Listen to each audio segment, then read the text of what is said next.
The ruthless boss of the Rossi syndicate had never flinched at violence or extortion, yet watching his impeccably organized heavy-set assistant laugh across a candle-lit table in a plunging crimson dress with a stranger ignited a primal, consuming rage. He ruled the underworld, but tonight another man was making a play for his queen. Beatrice Gallagher was the most powerful woman in the New York underworld, though absolutely no one outside the mahogany doors of Rossi Enterprises knew it. At a size 22, Bey did not look like the women who usually drifted through Matteo Rossi's orbit. She wasn't a towering, waif-like model from Milan, nor was she one of the surgically enhanced cocktail waitresses from the underground casinos in Atlantic City. Bey was fat, soft, and undeniably brilliant. She wore tailored, structured blazers that accommodated her broad shoulders and full bust sensible block heels and a permanent expression of professional indifference. For 5 years, Bea had been Matteo's executive assistant. In the daylight that meant managing the logistics of his massive import-export empire. In the shadows, it meant doctoring the ledgers for illicit shipments, arriving at Pier 47, paying off the right harbour masters, and ensuring that the Rossi family's millions were scrubbed spotlessly clean through a network of shell companies in Delaware. Matteo Rossi was a monster, wrapped in bespoke Italian wool. He was 34, brutally handsome, and carried the kind of generational violence that made grown men stutter in his presence. He was a man who demanded absolute perfection, and B was the only person on earth who consistently delivered it. He didn't just rely on her. He was hopelessly tethered to her. Matteo knew how she took her coffee, black, no sugar, and he knew the exact cadence of her typing when she was stressed about a delayed shipment from Palermo. But he had never looked at her as a woman. To Matteo, Bea was an extension of his own mind, a permanent, immovable fixture in his empire. She belonged to him, purely in a corporate, territorial sense, or so he thought. It started on a gloomy Tuesday in late October. Bea had spent the better part of her morning mitigating a disaster involving an intercepted truck on the New Jersey Turnpike. When she finally brought Matteo his afternoon espresso, she placed a sleek, cream-colored envelope on his desk, alongside a stack of manifests. The union delegates agreed to your terms, Mr. Rossi.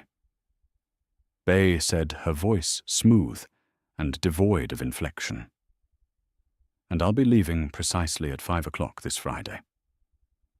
Matteo, who was in the middle of reviewing a contract, didn't look up. Cancel whatever it is. The Colombos are coming into the city on Friday night. I need you here to prep the briefing documents for the sit-down. I've already prepped them. They are in the blue folder on your credenza, Bea replied calmly, smoothing the front of her dark pencil skirt. I am leaving at 5. Matteo finally lifted his dark eyes, his brow furrowing in genuine confusion. Bea never left at 5. She regularly worked until midnight, matching his grueling hours out of sheer dedication. Where are you going? He asked, the question slipping out before his usual filter of detached authority could stop it. Bea hesitated for a fraction of a second. A faint, almost imperceptible flush crept up her plump cheeks. I have a personal engagement. A what? A date, Mr. Rossi. The word hung in the cold, heavily air-conditioned office. A date. Matteo stared at her, taking in her plush figure, the soft curve of her jaw, and the defiant glint in her hazel eyes. It wasn't that he thought nobody would want her. She had a gorgeous face skin like porcelain and a sharp, biting wit. It was simply that the concept of Bea having a life, a romantic existence outside of him, was entirely foreign. It felt like a glitch in the matrix. A date. Matteo repeated his voice, dropping an octave, taking on a dangerous, gravelly edge. With who? That is my personal business, Bea said, holding his gaze with a terrifying amount of bravery. "I will see you on Monday." When Friday rolled around, the atmosphere in the executive suite was suffocating. Matteo had been snapping at his underbosses all day, throwing a glass ashtray at a capo who misreported the weekly earnings from the Queen's rackets. Every time he looked through the glass partition of his office, he saw B. At 4:30, she went into the private executive washroom. When she emerged at 4:50, the air was entirely sucked out of Matteo's lungs. Bay had completely transformed. The sensible blazer was gone. In its place was a wrap dress in a shade of deep bruised crimson. The fabric clung to her heavy curves, accentuating her generous hips and pulling tight across her full chest. Her hair, usually scraped back into a severe bun, cascaded down her shoulders in thick, dark waves. She applied a dark red lipstick that made her mouth look impossibly soft. As she walked to the elevator, the heavy click-clack of her heels echoed in the silent office. Every guard and maid man in the vicinity subtly turned their heads, suddenly realizing that the boss's fearsome assistant was breathtaking. Matteo's jaw clenched so hard, his teeth ground together. A primal, ugly, territorial instinct flared in his chest. As the elevator doors closed, swallowing her in a flash of crimson, Matteo picked up his desk phone. "Get my car," he barked to his driver, "and find out exactly where she is going." The restaurant was Le Petit Coeur, an absurdly pretentious Michelin-starred French bistro on the Upper East Side.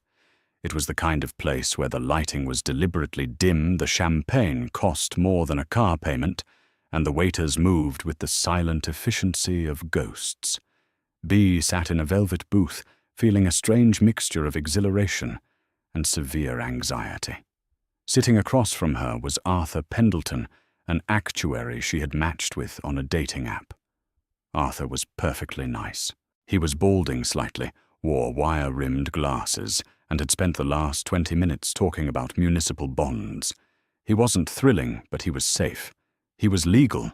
He was everything Matteo Rossi was not. "So, Beatrice," Arthur smiled, adjusting his glasses. "You said you work in logistics?" "Something like that." Bay smiled politely, taking a sip of her Pinot Noir. "It's a demanding job. Lots of late nights managing inventory."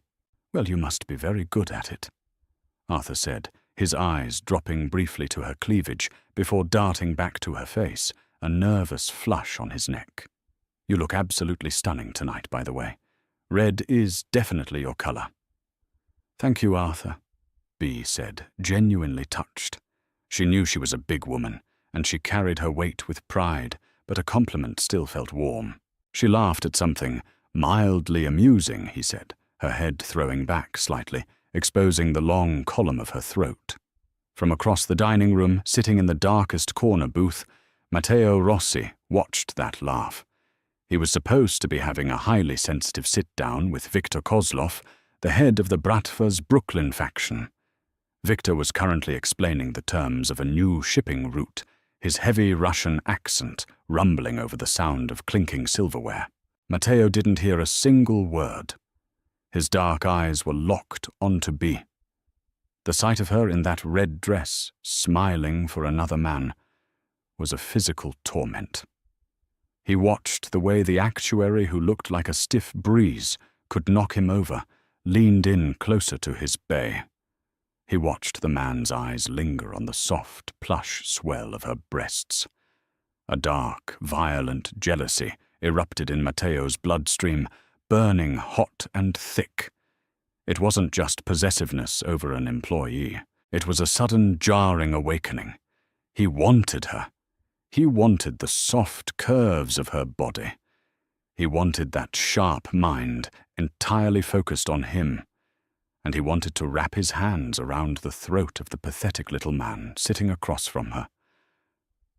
"Matteo," Victor prompted, noticing the Mafia Boss's complete lack of attention. "Are we in agreement regarding the docks?" Matteo slowly stood up, tossing a crumpled $100 bill onto his untouched steak. "The docks are fine, Victor. Excuse me. I have a pest control issue to handle."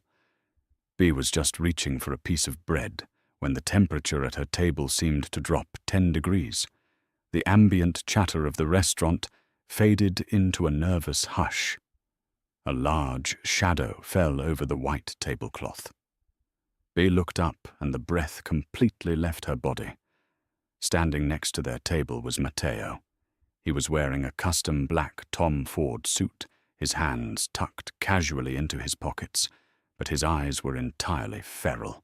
The lethal commanding aura he projected was suffocating. "Mr. Rossi!" Bea gasped, her professional facade crumbling in an instant. What are you doing here?" Matteo didn't look at her. His dead shark-like gaze was fixed entirely on Arthur, who suddenly looked like a gazelle that had just realized it was in the presence of a lion. "Perché?" Matteo said, his voice a low, terrifying purr. "You didn't introduce me to your friend." Arthur swallowed hard, instinctively, shrinking back into the velvet booth. I'm Arthur. Arthur Pendleton. I'm a friend of Beatrice's." He extended a trembling hand. Matteo looked at the hand as if it were a diseased rat. He did not take it. "Arthur." Matteo repeated, rolling the name around in his mouth like a bad taste. "I'm Matteo Rossi, Beatrice's employer, and the man who currently needs her back at the office." Bea's face flushed hot with indignation. "Excuse me, I am off the clock, Mr. Rossi." We agreed. "A crisis came up," Matteo interrupted, smoothly, shifting his imposing bulk so he was physically boxing Arthur into the booth. He leaned down, placing his large, scarred hands flat on the table, invading their space. "A very large, very expensive shipment was seized. I need my lead logistics coordinator. Now." Arthur looked frantically between Bea and the towering, terrifying man looming over him. Well, if it's an emergency, Beatrice, I understand. We can always do this another time." "No, Arthur. Stay," Bea commanded, her hazel eyes flashing with rare, unbridled fury as she glared at her boss. She lowered her voice to a furious hiss. "Matteo, this is completely out of line. Whatever it is, one of the capos can handle it until Monday." Matteo leaned in closer until his face was mere inches from Bea's. He could smell her perfume, something sweet, like vanilla and dark amber. His gaze dropped to her red lips, then flicked up to her eyes. "No one else can handle it, Bea. You know that," he murmured softly, the threat barely veiled beneath his velvet tone. "And Arthur here was just leaving. Weren't you, Artie?" Matteo shifted his gaze back to the actuary. He didn't make a verbal threat. He didn't pull back his jacket to reveal the Glock 19 holstered at his ribs. He simply gave Arthur a look of such absolute, promise-filled violence that the civilian practically scrambled out of the booth. "Right, yes. I have an early morning," Arthur stammered, throwing a $50 bill on the table and refusing to meet Bea's eye. "Lovely meeting you, Beatrice, really. Good luck with the shipments." Before Bea could say another word, Arthur had practically sprinted out of the restaurant doors. Bea sat frozen in the booth, her chest heaving heavily beneath the crimson silk of her dress. The humiliation and rage were bubbling over. She slowly turned her head to look at Matteo, who was now casually sliding into the seat Arthur had just vacated, looking obscenely satisfied with himself. "You," Bea breathed, her voice shaking with rage, "are a monster." "I'm aware," Matteo replied, reaching over to pick up the glass of Pinot Noir she had been drinking from. He turned the glass so his lips touched the exact spot where her red lipstick had left a mark, and took a slow sip. His dark eyes locked onto hers, blazing with a terrifying possessive heat. Now let's talk about that dress, Beatrice. My dress is none of your concern. Bea snapped her voice, trembling slightly. She tried to maintain her rigid corporate posture, but the velvet booth felt incredibly small, with Matteo's broad shoulders blocking her only exit. You had absolutely no right to interfere in my private life. Arthur is a respectable man. Arthur is a weak, spineless civilian who wears polyester blend suits and doesn't know how to look at a woman like you. Matteo growled his voice, dropping to a gravelly whisper. His gaze swept over the plunging neckline of the crimson wrap dress, the dark, possessive hunger in his eyes completely undisguised. He leaned closer, the scent of his bespoke sandalwood cologne, and danger intoxicating her. He was looking at you like you were a museum exhibit he wasn't allowed to touch, Beatrice. You are not a museum exhibit. Bea felt a flush rise from her chest all the way to her hairline.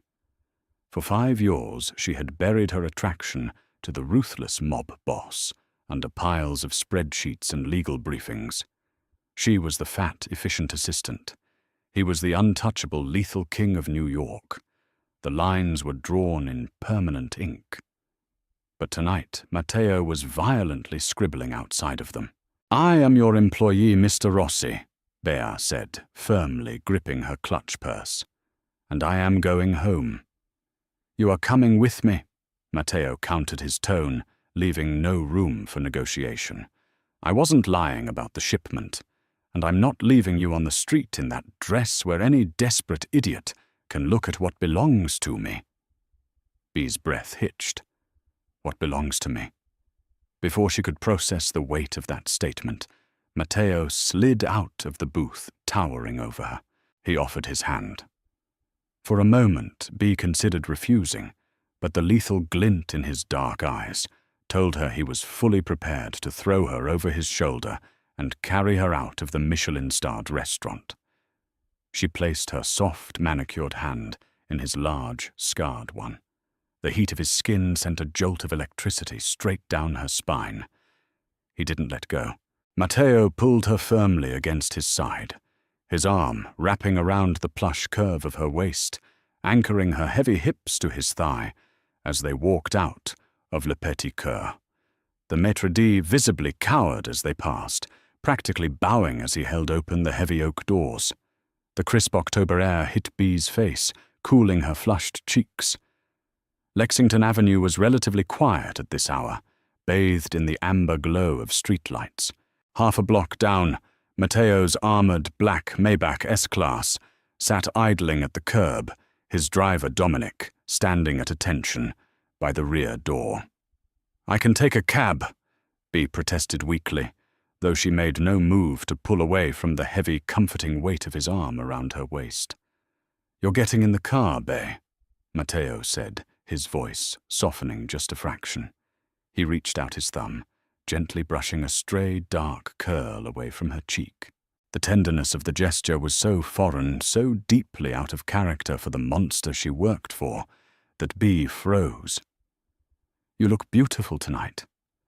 So beautiful it makes me want to burn this city to the ground just to keep you safe.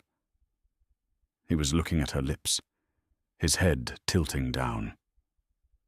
Bea's heart hammered a frantic rhythm against her ribs. He was going to kiss her. Right here on the pavement. But the kiss never happened. The deafening roar of a high-powered engine shattered the quiet night. A black Cadillac Escalade, its headlights entirely blacked out, swerved violently around the corner of 65th Street, its tires screaming against the asphalt. Matteo's survival instincts, honed from 2 decades in the bloody trenches of the Mafia, kicked in a fraction of a second before the rear windows of the Escalade rolled down. Get down! Matteo roared. He didn't just push her, he tackled her. Matteo's massive frame slammed into Bea, wrapping his arms around her head and shoulders, burying her under his weight as they crashed onto the cold concrete of the sidewalk. The breath was knocked out of Bea's lungs. Her heavy breasts crushed against the pavement, the silk of her crimson dress tearing at the knee. Rat-tat-tat-tat-tat. The staccato crack of automatic gunfire echoed off the brick buildings. Sparks flew as bullets chewed through the brick facade of the restaurant and shattered the glass windows above them. Diners screamed from inside the bistro. Matteo didn't flinch, shielding B's body entirely with his own custom Tom Ford suit. He reached under his jacket, drawing his Glock 19 in one fluid, blindingly fast motion. He rolled slightly off B, propping himself on one knee, and returned fire. His shots were methodical, cold, and precise. One bullet shattered the Escalade's passenger side mirror. The next pierced the rear tire, causing the heavy SUV to violently swerve. "Dominic, lay down, cover!" Matteo barked. Down the street, Dominic had already drawn a matte black submachine gun from under his coat, sending a heavy spray of bullets toward the crippled SUV. Realizing they had lost the element of surprise against a heavily armed boss, the driver of the Escalade slammed on the gas, the vehicle limping frantically down the avenue on a blown tire before disappearing into the New York traffic. Silence crashed back down onto the street, broken only by the wail of distant sirens and the terrified sobbing from inside the restaurant. Matteo immediately dropped his weapon to his side and dropped to his knees next to B. His hands were shaking, a phenomenon B had never witnessed before. He ran his hands frantically over her arms, her back, the thick curve of her thighs, searching for blood. "B! Beatrice, look at me!" he demanded, his voice thick with panic. He grabbed her face, his thumbs wiping the grit from her cheek. "Are you hit? Tell me you're not hit." "I'm fine," she gasped, struggling to sit up. Her knee was badly scraped, and her crimson dress was ruined with dirt and asphalt, but there were no bullet holes. "I'm okay." "Matteo, you're bleeding." A jagged piece of shrapnel or a grazing bullet had sliced a clean line across Matteo's left bicep, soaking the sleeve of his jacket in dark crimson. He didn't even look at it. He hauled B to her feet, his grip on her waist, like a vice, practically lifting her off the ground as he dragged her toward the waiting Maybach. "Get in," he ordered, shoving her into the plush leather interior before diving in after her. "Dominic, get us the hell out of here. The Baccarat penthouse. Now!" The Maybach's engine roared, tires spinning, as it launched into the night, leaving the bloody chaos of the Upper East Side behind. In the back seat, the adrenaline was thick enough to choke on. B was shaking violently. She had orchestrated hits on paper, she had moved millions in blood money, but she had never been caught in the crossfire. Matteo reached across the wide leather seat, pulling her heavy, trembling body onto his lap. He didn't care about the blood soaking his arm, nor did he care about the boundaries of their professional relationship. He buried his face in the crook of her neck, inhaling the sweet vanilla scent of her perfume, his large hands gripping her thick thighs as if she were a lifeline. "If I had lost you," Matteo whispered, his voice cracking a sound so raw and vulnerable it made B's chest ache. "If I had lost you because I was too stupid to lock you down." "Who was it?" Bay asked, her logistical brain desperately trying to override her terror. She rested her hands on his broad shoulders, feeling the heavy, frantic beat of his heart against her chest. "Was it Viktor Kozlov? He was at the restaurant." "It was the Bratva." Matteo confirmed, his eyes hardening to black ice as he pulled back to look at her. "He kept me talking while his men set up outside. They knew I wouldn't have my full security detail for a private sit-down." A sudden, terrifying twist of realization hit B. The money. Matteo Bea said, her eyes, widening, her hazel eyes suddenly sharp and brilliant in the dim light of the car. The offshore accounts in the Cayman Islands. The 20 million we were supposed to transfer to Kozlov for the new docks tonight. "It doesn't matter," Matteo growled, his hand smoothing over the curve of her hip. "I'll kill Victor by dawn. The money is gone." Bee's soft lips suddenly curved into a wicked, devastating smile. The fear entirely vanished from her eyes, replaced by the brilliant, ruthless intellect that made her the true queen of his empire. "No, Mr. Rossi." Bey whispered, her hands sliding up to cup his face. "It isn't." The Maybach slipped silently into the underground, highly secure garage of the Baccarat Hotel and Residences in Midtown. Dominic escorted them straight to the private elevator that opened directly into Matteo's sprawling $50 million penthouse. The moment the heavy steel doors locked behind them, the absolute silence of the soundproof apartment enveloped them. The city lights of Central Park South glittered through the floor-to-ceiling windows, but Matteo didn't look at the view. He stripped off his ruined suit jacket, tossing it onto a white leather sofa, wincing slightly as the movement pulled at the bloody gash on his arm. Bee immediately went into fixer mode. She kicked off her ruined Christian Louboutin heels, ignoring the tear in her dress, and marched straight to the master bathroom to retrieve the heavy trauma kit kept under the sink. "Sit down," she ordered, walking back into the living room. Matteo obeyed, sinking onto the edge of the sofa, watching her with predatory, fascinated eyes as she opened the kit. She cleaned the wound with practiced efficiency. It was a deep graze from a piece of shattered glass, not a bullet. She applied antiseptic and began wrapping his bicep with thick white gauze. "Explain the money, Beatrice," Matteo said softly, the adrenaline giving way to a deep, simmering awe. "I never trusted Kozlov," Bey said calmly, pulling the tape tight. His ledgers from last quarter didn't match the tonnage he claimed to be moving through Brooklyn. He was skimming.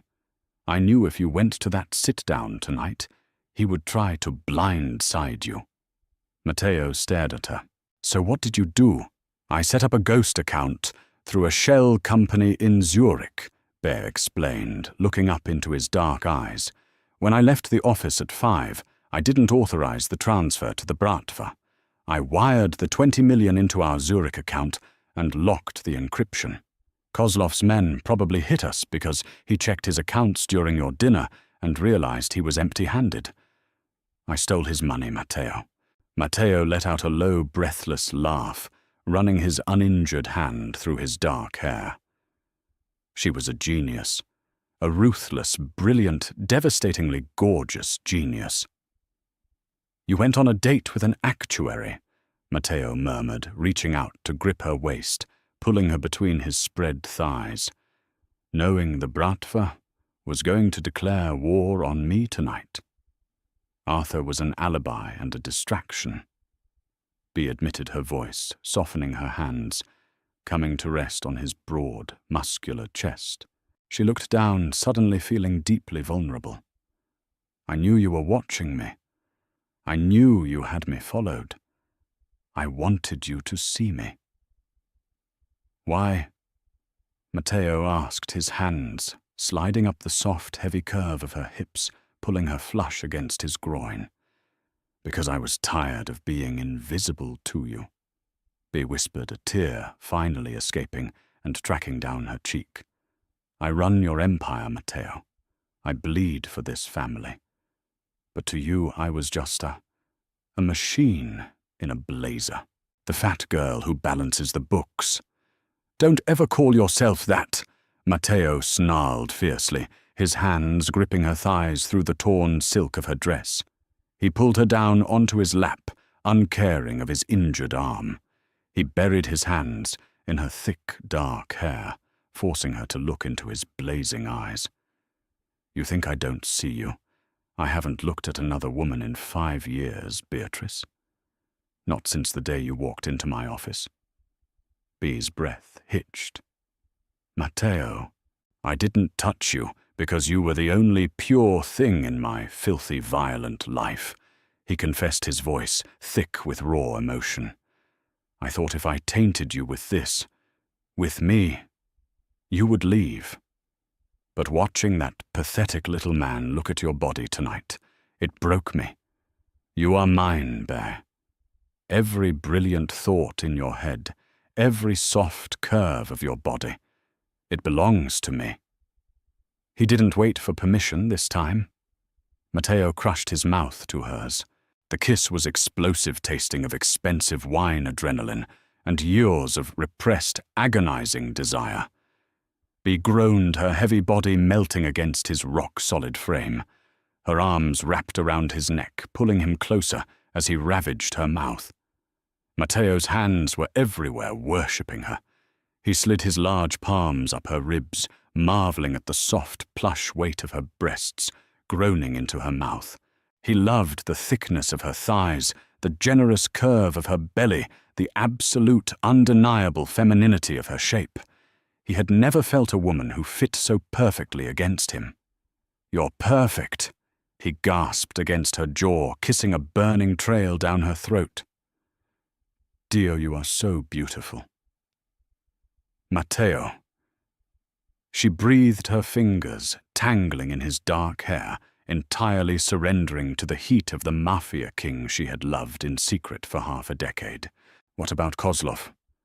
Matteo pulled back just enough to look at her, a lethal, bloody smile playing on his lips. His hand rested heavily on her lush hip, claiming her fully. "Let Dominic and the capos handle Kozlov," the ruthless boss of the Rossi syndicate whispered before claiming her lips again. "Tonight I'm busy worshipping my queen. Did the fiery conclusion of Matteo and Bea's story leave you breathless? If you loved this intense, pulse-pounding mafia romance about a ruthless boss realizing his heavy-set, brilliant assistant is actually the queen of his empire, hit that like button. Right now, don't forget to share this story with your friends who love dark romance and plot twists.